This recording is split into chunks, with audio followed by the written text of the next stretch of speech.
Burkinis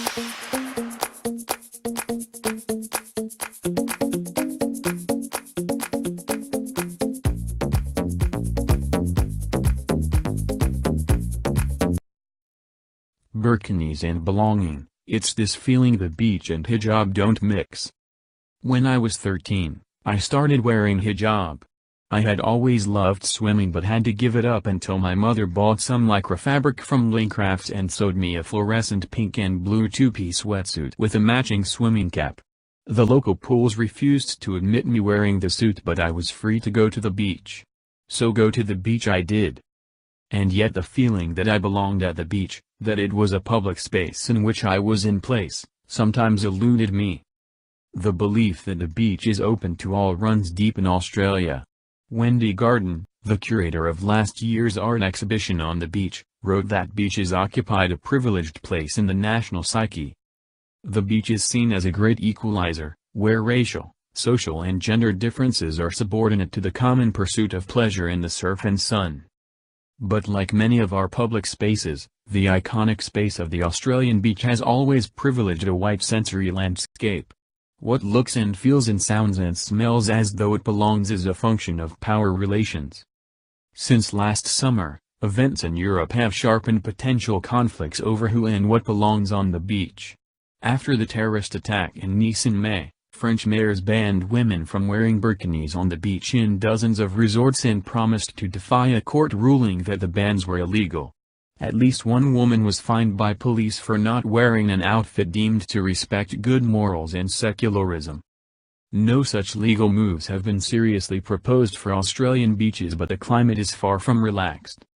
Speaking to Muslim women from diverse walks of life about their relationship with the beach, what is striking is how their bodies, specifically their dress, have become the dominant site for contests over what is considered in place and out of place on Australian beaches. Whether it be a hijab over a rash vest and activewear leggings, or the burkini, it seems that the Muslimness of this form of dress has the capacity to provoke wary and sometimes hostile reactions. Many of the women I spoke to had a sense that their burkinis and hijabs were considered out of place. The staring, the double looks, the raised eyebrows. It's this feeling that the beach and hijab don't mix, says Sarah, a 28-year-old lawyer. All interviewees asked for full names to be withheld. People are locked into thinking there's only one way to dress and enjoy the beach. Sama laughs when she tells me that before owning a burkini, she wore tights, a long shirt and hijab to swim in and lay on the sand. One time a guy looked at me while we were in the water, she recounts. He shook his head with pity and said, "Isn't it a shame you can't enjoy the sun?" I laughed it off and responded that I was enjoying the sun. Mind you, the guy was wearing a long-sleeve rashi and swim cap. I had more skin exposed than he did. Growing up in Queensland, the beach has always been part of Aisha's life. But when she started wearing hijab, she says she stopped feeling comfortable because of how people would stare. She opted for secluded beaches despite her concerns about swimming in places with no flags or lifeguards. It was the only way I could feel at ease to swim, she says. For some, the beach has become the opposite of the peculiarly relaxed space of Australian myth. Hannah, a 25-year-old journalist, was on the northern beaches of Sydney last month and interpreted the stares she received as a kind of disgust that questioned her right even to be on the beach. She says she decided against wearing her burkini and watered down her outfit of swimming cap, black tights with board shorts on top and long-sleeve rash vest, to make it less confronting.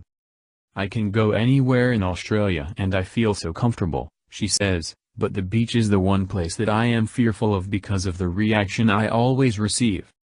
The norms and rules that have been allowed to dominate Australian beaches mean a bathing suit is internalized as natural, much in the same way that in India it is perfectly natural for women to wear saris and swim in the ocean. In Egypt, women jump into the Mediterranean wearing their hijabs or niqabs without issue.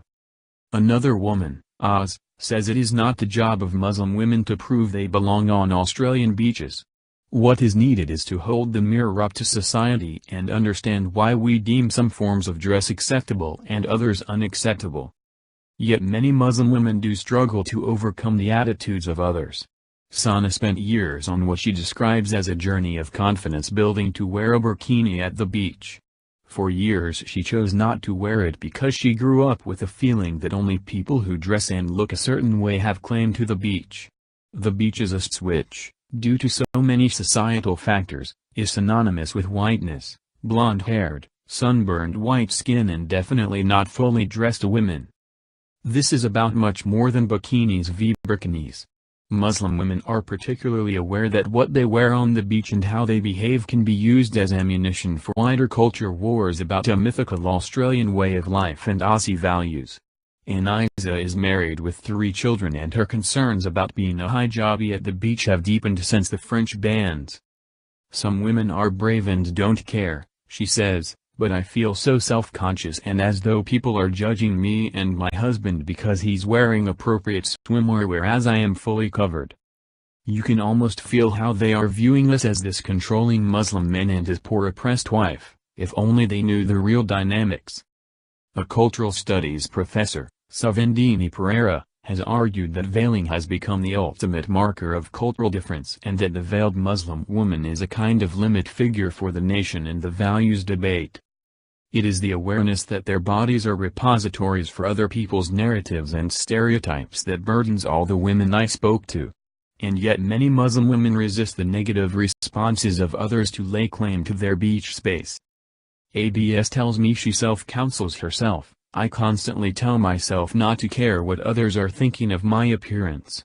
This self-counseling empowers me to enjoy myself and my time with my children. Samar is just as resolved to ignore the stares and weird looks and rock the burkini when I'm swimming. For Layla, for whom the beach washes away stress and anxiety, presumptions that she cannot swim and is weighed down by her burkini only make her laugh. It's not simply that these women use the beach in spite of being positioned as out of place. They seek to redefine out of place, challenging dominant assumptions and sensory reactions to their presence. Layla's relationship with the beach has evolved from a site of resistance to the staring and comments, to a place which she says she has trained myself to think of as my space too.